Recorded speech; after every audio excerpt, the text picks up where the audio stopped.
Hello friends, welcome to Insights I Can Initiative. I am wishing you happy Diwali to you and your family members. Have a great and safe Diwali festival to all of you. Now in today's video, we are going to discuss about weekly current affairs week number 16. In case if you miss out previous weekly issues, you can find them in the relevant playlist, the playlist with weekly issues where you will find that. Now the first topic in today's video is about Nagaland Women Reservation in local bodies. Actually, Nagaland Assembly, they passed the Nagaland Urban Bodies Bill. In Nagaland Urban Bodies, they are increasing women reservation. Now we are going to find out how much that reservation. And here you have to understand, local governments, initially they were included only as a part of advice under Article 40. Later, through 73rd and 74th Amendment, we given constitutional status to local governments. Now, we will see that. So, the first one is Nagaland government decided to reserve 33% of seats for women in municipalities. You know that local governments are two types, urban as well as the rural. Urban one, they are known as municipalities or municipal corporations and Nagar Panchayats, whereas rural level, you know that local governments are organized in three levels: village level, intermediate level and district level in rural level. So, Nagaland Assembly unanimously passed a bill which is increasing 33% reservation to women. Now tell me students, whether AFSPA Act is applicable to Nagaland or not. Put your answer in the comment section. So what is the bill? This bill is increasing 33% of women reservation in urban bodies, and this bill also included certain other provisions regarding the taxes on immovable property and other issues. Of course, we don't worry about that. Local governments, they got the constitutional status through 73rd and 74th amendments. Through these amendments, this local bodies at village level, they included under part 9, that is rural local bodies, whereas urban local bodies they included under part 9A. So the rural local bodies, village level, they are with schedule 11, whereas urban local bodies they are under schedule 12. These local governments are institutions of self-government. And the local bodies, once the local body is elected, the tenure is normally, it will be 5 years. Before 5 years, in case if it dissolved, then new local body has to be elected within 6 months. Okay, that has to be there. That means we must have to maintain the continuity. Elections to these local governments are conducted by State Election Commission under Article 243K. In fact, we have two types of different election commissions in India. One is Election Commission of India, which conduct elections to President, Vice President, Lok Sabha, Rajya Sabha, Assembly and Council. The second one is this State Election Commission, Article 243, which conduct elections to local governments, include rural as well as the urban. Okay. So, reservation in the local governments, generally in all the local governments at all levels, 1/3 seats are reserved to women. In local governments, apart from women, reservation is also provided to SC as well as ST. And here you have to remember one more thing, reservation to BC depends on the state specific. It is not mandatory. Reservations are mentioned under Article 243D. Article 243D. So that is about today's topic number 1. Now the second topic. This topic is relatively very interesting one. This is about the DNA sequencing. You are doing the DNA sequencing of what? Okay, let me explain. So if you take the sample of water, if you take sample of water wherever it is available, or sample of air, and simply you do the DNA sequence of this sample of air or water, what we will get? We will get various DNA samples of organisms. Okay, so that we will come to know that different organisms present in that ecosystems. That means obviously what we can understand? We can understand the biodiversity of the ecosystem, whether it may be the territorial ecosystem or aquatic ecosystem. So this is the best way to measure the biodiversity of the particular region. You know that students, in India, there are certain regions with very rich biodiversity, such as Western Ghats. In these areas, if we conduct this kind of test very regular intervals, we will understand how the biodiversity is there. And if any new species are entered into that particular ecosystem, their DNA samples also will be left in that particular area. so that we will get to know any invasive species is present or not. Even we will also understand the human interference as well. For example, in biosphere reserves, you know that core area, buffer area and transition area. In core area, actually human intervention is very rare. In that area also, if you do this kind of sample DNA sequence, if you find any human DNA sample, then you will understand that human presence was there previously in that area. So this is going to be the very important in terms of conserving the biodiversity. What is the name of this one? This is about the environmental DNA, eDNA. Who developed this? Let's see. This particular one is developed by Laboratory for the Conservation of Endangered Species. Okay, it is a lab based at CSIR, Center for Cellular and Molecular Biology, which is located in Hyderabad. They developed this particular technique, which is known as environmental DNA sequencing. In this environmental DNA sequencing, okay, what we will do?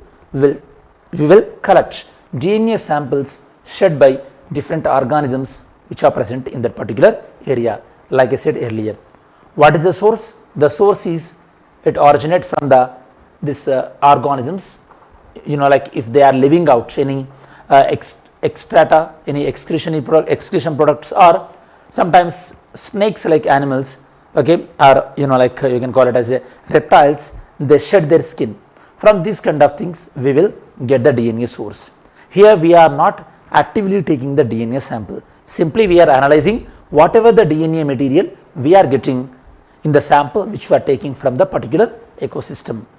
This new method, which helps in the assessment of the total biodiversity in a particular area, so that we can take steps to enhance the biodiversity of a particular thing. So we can detect which bacteria, virus, archaea, eukaryotes, birds, fish, what are the all organisms present in that area, we will come to know the significance. Through this method, we will get to know what are any invasive species in that particular ecosystem, so that we can detect any rare or mysterious species by looking at that DNA. So this is the topic number 2. Now the third one is the El Nino. Students, El Nino, La Nina, it is a cycle which is related to Pacific Ocean. When Pacific Ocean, the western part of the Pacific Ocean, when it get hot, it is known as La Nina. Okay, if the eastern part of the Pacific Ocean gets hot, it is known as El Nino. Regarding the India, El Nino is bad one and La Nina is a good one. La Nina produces rains, whereas El Nino produces droughts. Okay, when El Nino is there, the water in the western Pacific side, that is towards the Australia, the temperature of the water is very low, so that water vapor and clouds will not form. Because of that, the Mascarni high will not form. Because of that, there won't be much monsoon winds towards India. Because of that, we don't find that much rainfall. When this El Nino happens, the other side of the water, the eastern Pacific Ocean gets warmer. That is the area such as the western part of the America, western part of South America, okay, western part of South America and the western part of America, in those areas Pacific Ocean gets hot.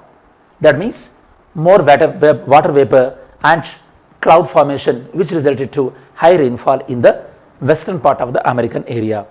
Now why we are discussing about this El Nino now? And scientists are actually, World Meteorological Organization is saying that we are going to face El Nino in particularly in the Asia and Australia side. In response to that, FAO, Food and Agriculture Organization, they are saying that we will try to protect vulnerable sections from this El Nino, because El Nino creates obviously drought. Drought results to affecting of food security and it also results to hunger. So FAO is saying that we are trying to take all the suitable measures to give protection to the people from El Nino. That is the reason we are discussing in today's video. World Meteorological Organization recently forecasted that El Nino may cause further extreme weather events such as heat waves, wildfires and drought.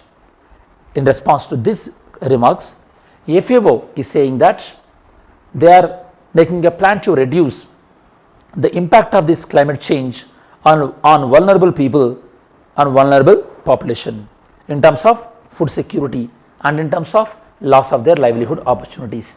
El Nino. El Nino is a complex interplay between the oceanic as well as the atmospheric forces.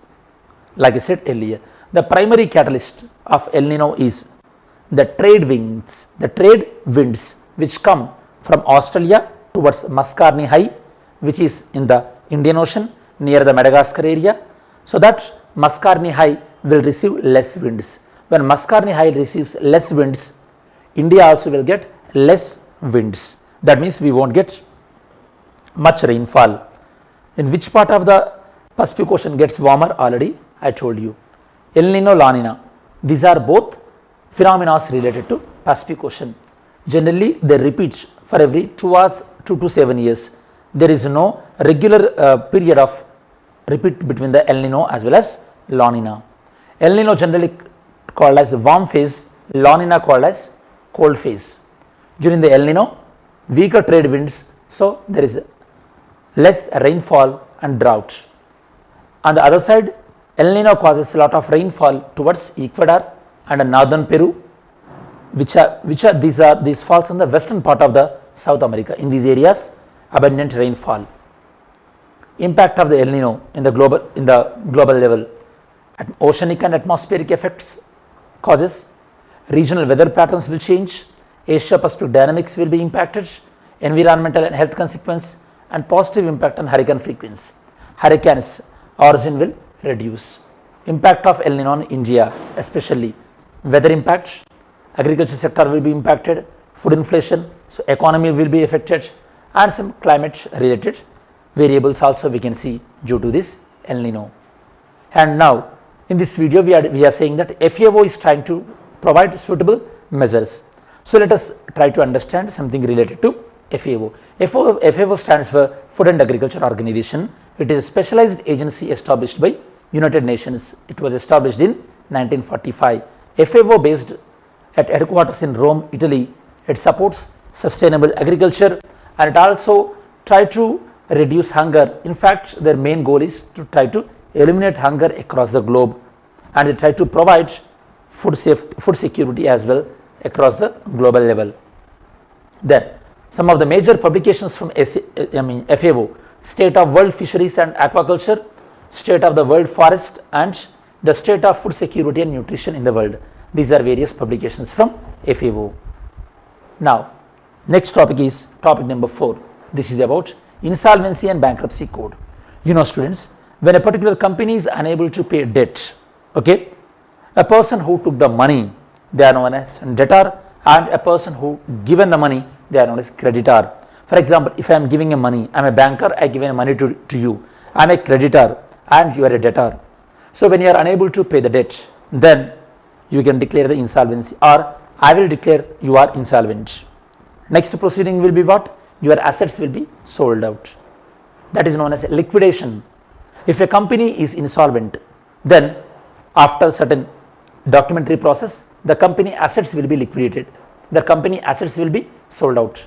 From that, whatever the money comes, that money will be given to the creditors. Then who will get that money first? That order I will tell you. Okay, whether that money first will be given to the bankers or employee salaries or any others, we will see. Okay, first, what Supreme Court told? Supreme Court told that when a company announced insolvency to the company, if any personal guarantors are there, okay, company when they are taking loan, personal guarantee also can be offered by individuals at times. So personal guarantors also, they will be liable. They cannot get any relief. That is what Supreme Court is saying that. So Supreme Court is saying that when companies is going for insolvency, personal guarantees will not get relief. They will be liable, okay, and their assets also will be liquidated in case if there is any personal guarantor. Supreme Court refused to give any relief to the personal guarantors in case of company goes to insolvency under IBC, Insolvency and Bankruptcy Code. It was introduced by Union government in 2016 to fasten up the insolvency process, because previously when company unable to pay the debt, these creditors, they used to send notices, and after that notices, after long pending then finally this process seems to be initiated. Because of that, banks will be piled up with a lot of NPAs that may affect the economy as well. To avoid all these things, Government of India introduced the Insolvency and Bankruptcy Code. According to that, the insolvency process will be done at time frame. Okay, at a certain within certain days, the insolvency process will be done. It is a time bound process. Let's see. The IBC covers a wide range of insolvency related matters. The time frame for resolution of dispute under insolvency, companies are required to complete their entire insolvency within how many days? Within 180 days. For smaller companies like startups or any companies, the turnover up to 1 crore, their insolvency will be done within 90 days. Possible of 45 days of extension will be given to them. The debtor-creditor relations. Insolvency can be started either from the debtor or from the creditor. And the recovery process. The debtor and creditor, they have the option to initiate the recovery proceedings through this Insolvency and Bankruptcy Code. Liquidation. The next step will be the selling out of company's assets, that is known as liquidation. Once company assets will be sold out, whatever the money gets, that money has to be given to the rest of the people in order. I will tell you that order. Who regulate the Insolvency and Bankruptcy Code? Implementation. This will be regulated by Insolvency and Bankruptcy Board of India. This board consists of 10 members and all these 10 members are appointed by the Government of India. And this Insolvency and Bankruptcy Board, they not only regulate the process, even they also regulate the insolvency professionals and they set the regulations regarding the insolvency process. Who facilitate the insolvency resolution? The licensed insolvency professionals. They initiate the process. Once, if there is any dispute in the insolvency process, in terms of companies, National Companies Law Tribunal will deal. In terms of individuals, debt recovery tribunals will deal regarding the any disputes related to insolvency. Once a company assets are sold out, whatever the money generated, first priority, whatever the costs involved in the insolvency process, like paying money to the insolvency professionals and all, that they get their first share. For example, company X, it unable, or Kingfisher Airlines, it unable to pay the debt. All the assets of the Kingfisher Airlines sold out. As soon as that they sold out, whatever the money gets, that money first will be given to the insolvency professionals, their salaries and the process expenditure. Second priority, secured creditors. Okay, like any banks where company might have put some like collateral security and all these things. For those, the money will be paid. And third one is employee salaries. And fourth one is the unsecured creditor. Okay, unsecured creditor. According to the definition of IBC, there are some unsecured creditors. For them, like shareholders and bondholders, for them, shareholders mainly, for them, this money will be paid. So this is the process of Insolvency and Bankruptcy Code. And the last one. Here the last one, fifth topic, we are going to discuss about Tuvalu. Tuvalu is one of the smallest country across the globe, and it is going to be the first country which is going to be the submerged because of the climate change. Now Australia announced that they are going to give refugee status to the people of Tuvalu, and Australia also announced a certain funding to Tuvalu so that they can expand their land mass. That is the reason we are discussing about this Tuvalu.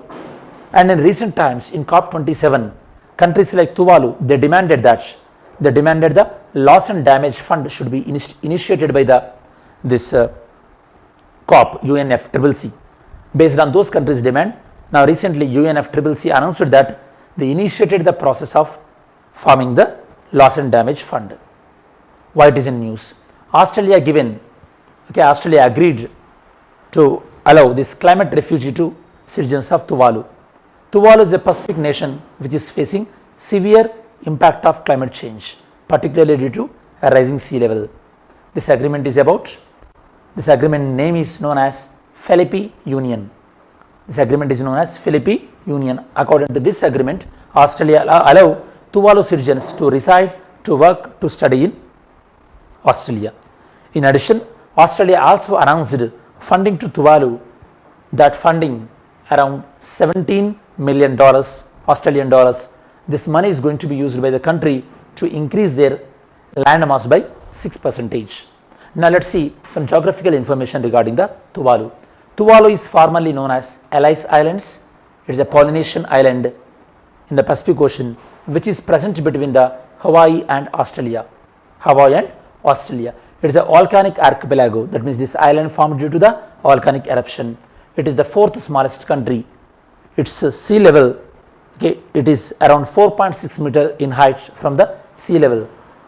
It is going to be the first country which is going to be totally submerged due to the climate change.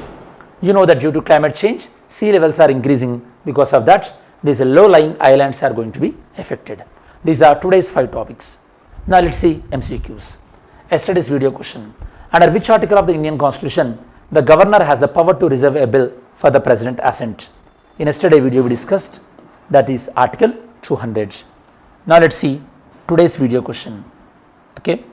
First question: the newly designated Virangana Durgavati Tiger Reserve is located in? Where this tiger reserve is located? Next question is: consider the following statement regarding the FCRA. Read all these 3 statements regarding the FCRA and pick how many statements are right regarding the FCRA, Foreign Contribution Regulation Act, which regulates the NGOs foreign funding. Next, third question: which of the following provisions are part of fundamental rights under Constitution of India? Read these 2 statements and pick which statement is the right one regarding the fundamental rights of India. Next, Asola Bhatti Wildlife Sanctuary, recently seen in news, is located in where? Where that wildlife sanctuary is located. Next, the hydrogen bomb and uranium bomb are based respectively on what? On what techniques these 2 bombs are based on? Okay students, now we reach to the end of this video. In this video, we mainly discussed about following 5 topics from various subjects, and this is the detailed analysis regarding the weekly current affairs week number 16. Thank you.